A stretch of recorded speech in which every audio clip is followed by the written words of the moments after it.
뭐니 뭐니 해도 제일 중요한 것은, 그러면 결과를 좌우하는 것은 과연 뭔가? 뭐니 뭐니 해도 제일 중요한 것은 애가 성장이 끝나느냐예요. 성장이 다 끝난 친구들은 그래도 열심히 하면 좀 좋아질 가능성이 많은데, 아직 한참 성장 중에 있다, 열심히 하는데도 좋아지지 않을 수도 있습니다.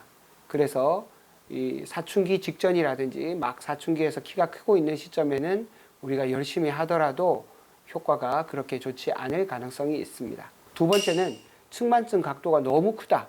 측만증 각도가 크다는 건 그만큼 척추가 뻣뻣하다는 거예요. 그래서 그 뻣뻣해진 척추가 부드럽게 되고 또 다시 제자리로 가고, 이런 과정들이 그만큼 어렵습니다. 세 번째는 체력이 약한 경우예요. 호흡법이라는 게 생각보다 상당히 체력을 요구합니다. 숨을 크게 들이마시고 세게 내쉬고, 크게 들이마시고 세게 내쉬고, 이 과정을 여러 번 반복하는데 한 20번 정도 하면 애가 지쳐가지고 아무것도 못하는 경우도 있어요.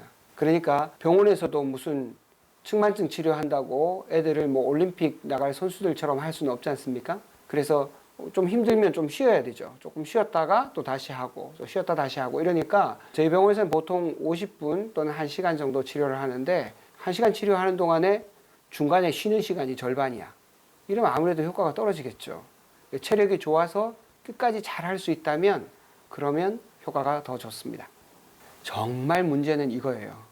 아이는 안에 들어가서 열심히 치료하고 운동도 합니다. 그런데 누가 봐도 아무 영혼 없는 몸짓, 아무 도움이 안 됩니다. 이거 1년 내내 해도 하나도 좋아지지 않아요. 이렇게 하는 경우에는. 실제로 그런 친구들이 있었어요. 그래서 예전에는 그런 친구들 어르고 달래고 막 하면서 1년 내내 했는데, 이렇게 하면은 아이도 지치고 치료하는 사람도 지치고 엄마도 지치고 다 지쳐요.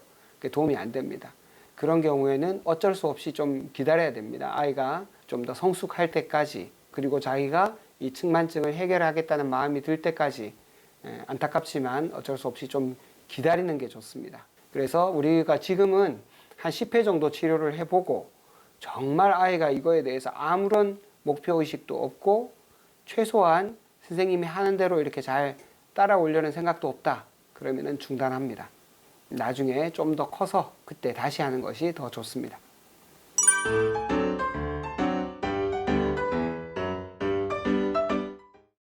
치료가 다 끝났으면 이제는 옛날처럼 그냥 좀 평범하게 살아도 되느냐? 그렇지는 않습니다. 특발성 측만증은 평생 없어지지 않아요. 그러니까 평생 관리하는 겁니다. 근데 그 관리라는 것이 처음 병원에서 치료하는 것처럼 막 그렇게 힘든 과정은 아니에요.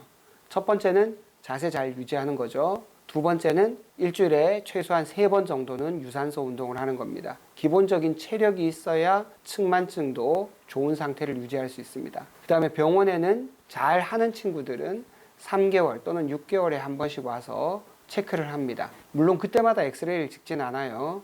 엑스레이는 6개월 또는 1년에 한 번 정도 찍습니다. 측만증 치료는 약간 병원하고 학교를 합해 놓은 것 같은 그런 느낌인데, 측만 운동이랑 공부가 그렇게 공통점이 많아요. 측만증 치료할 때 아이들 처음 올 때 제가 가끔씩 이렇게 물어봅니다. 공부가 뭐니? 애들이 공부하느라 바빠가지고 운동을 할 새가 없다고 하니까 제가 물어보는 거예요. 이렇게 물어보면 절반은 대답을 못합니다. 그리고 그 중에서 한 절반은 또 숙제하는 거, 학교 가서 선생님이 이렇게 수업하는 거 듣는 거, 이렇게 얘기들을 많이 하죠.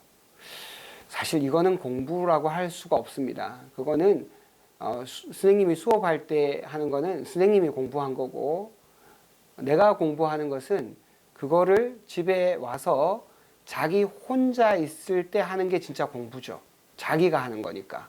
그리고 자기가 마음을 내서 하는 거니까 그게 진짜 공부예요. 그래서 공부는 이런 과정을 통해서 자기가 원하는 것을 가급적 빨리 얻고, 그리고 그 얻은 결과를 오랫동안 자기가 원하는 만큼 유지하는 것, 그것을 저는 공부라고 합니다. 그런데 측만증 운동도 똑같아요. 측만증이 빨리 해소되고, 그리고 최대한 이것을 오랫동안 잘 유지하는 것이지 않습니까? 우리가 인생에 있어서 가지고 있는 3가지 자원을 활용하는 것도 똑같습니다. 시간, 돈, 그리고 우리가 의식적인 에너지, 이 3가지가 우리가 쓸 수 있는 자원인데, 이걸 최대한 아껴서 시간도 돈도 그리고 에너지도 다 아껴서 우리가 원하는 결과를 만들어낸다면 그게 제일 최상의 공부가 될 것입니다. 측만증 운동도 마찬가지입니다. 병원에 오니까 병원비 들죠. 돈이 들죠. 그리고 운동을 해야 되니까 또 시간이 들죠. 그리고 생전 처음 하는 운동을 따라 하려니까 의식적인 에너지도 많이 쓰입니다.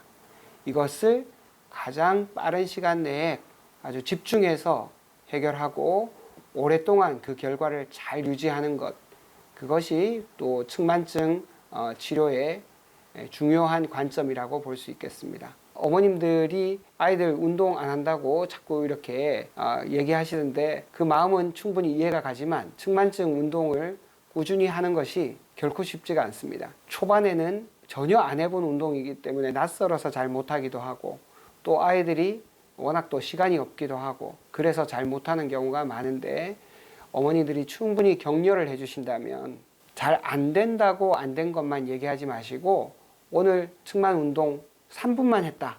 그래도 좀 칭찬을 해주셔야 됩니다. 그러면 언젠가는 10분도 할 수 있고 15분도 할 수 있는데 3분 했다고 뭐라 한다든지 안 했다고 막 또 야단을 치고 그러면 해도 대충 하기 때문에 효과가 별로 없습니다. 야단 맞고 운동하면은 운동이 안 됩니다. 마음을 조금 가라앉히시고 조금 여유 있게 그렇게 보시면 좋겠습니다. 지금까지 측만증에 대해서 알려드렸고요. 저는 행복한 재활의학과 김정훈이었습니다. 감사합니다.